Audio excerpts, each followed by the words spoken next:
Bienvenue à tous. Comment faire pour avoir une bonne cote de crédit déjà quand on a un mauvais crédit au départ? Il faut s'endetter davantage.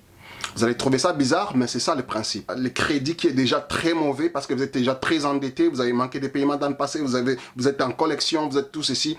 La seule façon pour bâtir ce crédit-là, ça serait de vous endetter. Aller chercher des cartes de crédit, probablement. Bien sûr, au départ, peut-être des cartes de crédit, on va vous les refuser. Un peu partout, des dettes, on va vous les refuser. À ce moment-là, il faudrait aller peut-être vers des crédits sécurisés, c'est-à-dire que votre propre argent, vous allez déposer dans une carte de crédit et puis on va vous donner les mêmes limites. Mais principalement, c'est votre propre argent. Il y a aussi des magasins qui donnent un peu plus facilement, disons, des cartes. Si on vous donne celle-là, tant mieux, c'est un bon départ. Vous allez pouvoir justement commencer à payer à temps.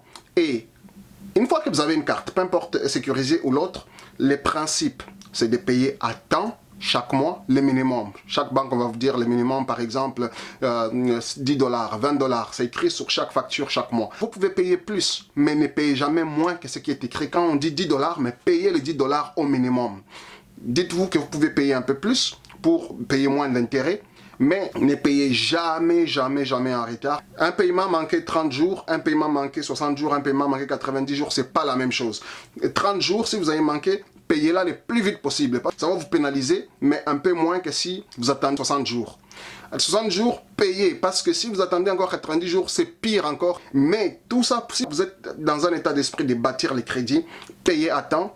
Chaque mois, payez même quelques jours, même quelques semaines à l'avance pour ne pas oublier. Après, c'est de payer le maximum que vous pouvez. Parce que c'est ça qui compte le plus. Il y a 35% en fait de paiement à temps, 35% dans les calculs des algorithmes. Quand vous payez à temps, c'est 35% déjà jusque-là. Et puis quand vous allez avoir moins de dettes, c'est-à-dire l'utilisation. Ce que ça veut dire, c'est que tous les montants que vous avez en dette disponibles est comme le montant utilisé. Par exemple, vous avez une carte de crédit de 1000 dollars, mais est-ce que vous utilisez 10%, 20%, 30% ou vous utilisez 80%, 90%. En ce moment-là, si vous utilisez juste 100 dollars sur 1000 dollars, on voit que vous utilisez la carte, normalement ça ne vous pénalise pas. Vous êtes endetté, oui, mais vous avez de l'argent disponible. Et si vous utilisez 900 dollars sur 1000 dollars, c'est sûr et certain que ça vous affecte. Donc, ce sont les deux principales façons d'augmenter le crédit. L'autre, c'est la diversification. Mais je comprends qu'au début, quand on essaie de bâtir, on n'a pas forcément, on ne répond pas forcément à ces critères parce qu'il faut avoir des produits différents, par exemple des cartes de crédit, il faut avoir un prêt auto peut-être une hypothèque, peut-être un prêt personnel, etc. Peut-être une marge de crédit. Mais tout ça, je vous dirais, c'est à peu près 10%. Au début, c'est difficile de répondre à ces critères. Mais au moins, les deux premiers, ce sont les plus importants. Donc, les deux premiers qui sont paiement à temps et puis la disponibilité des fonds, c'est ça qui fait augmenter le plus rapidement une cote de crédit. Il y a des gens qui peuvent monter de crédit en 45 jours, en un mois, 3, 4, 5, 6 mois, dépendamment des variations. Mais principalement, vraiment, c'est paiement à temps et puis utilisation. Ce sont donc les deux façons de pouvoir bâtir une cote de crédit. Bien sûr, il y a une autre que je pourrais ajouter en bonus. Ça serait si vous connaissez quelqu'un qui a une bonne cote de crédit, qui paye tout le temps à temps, de demander à la personne, est-ce que tu peux m'ajouter sur ta carte de crédit parce que j'aimerais bâtir le crédit. La personne peut avoir peur parce qu'elle ne connaît pas comment ça fonctionne. Tout ça, elle peut penser que voilà.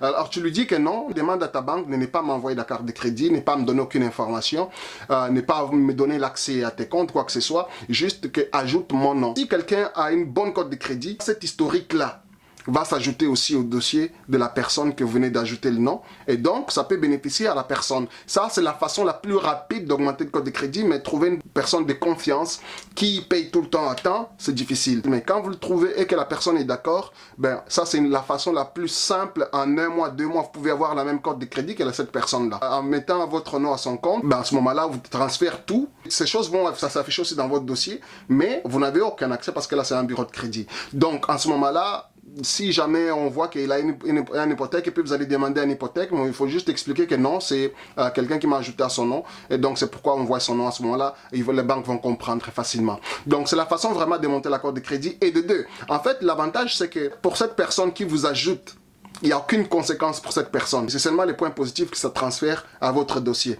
Et votre dossier à vous ne se transfère pas à la personne. Donc pour la personne qui vous ajoute, il n'y a aucune conséquence. Ce n'est que le plaisir de vous aider. Il n'a qu'à appeler sa banque, ça va prendre 5 minutes. Ajoutez-moi telle personne, ne lui donnez pas de carte, ne lui transférez aucune information, il n'a pas accès à mes dossiers, quoi que ce soit. Donc voilà, vous ajoutez 2 mois, 3, 4 mois plus tard, voilà, j'aimerais enlever cette personne. Vous l'enlevez, puis c'est fini. L'autre personne reste avec une cote de crédit très élevée. Encore une fois, c'est très difficile de trouver une personne comme ça qui est capable de vous donner. Pour des raisons X, c'est compliqué, mais si c'est quelqu'un de la famille, souvent ça peut fonctionner. Donc, ce sont les 3 façons vraiment d'avoir une cote de crédit en moins de temps. Sinon, faites comme tous les autres. Bâtissez petit à petit, 2-3 ans normalement, vous avez une bonne cote de crédit pour les prêts que vous voulez. Normalement, ça fonctionne assez bien.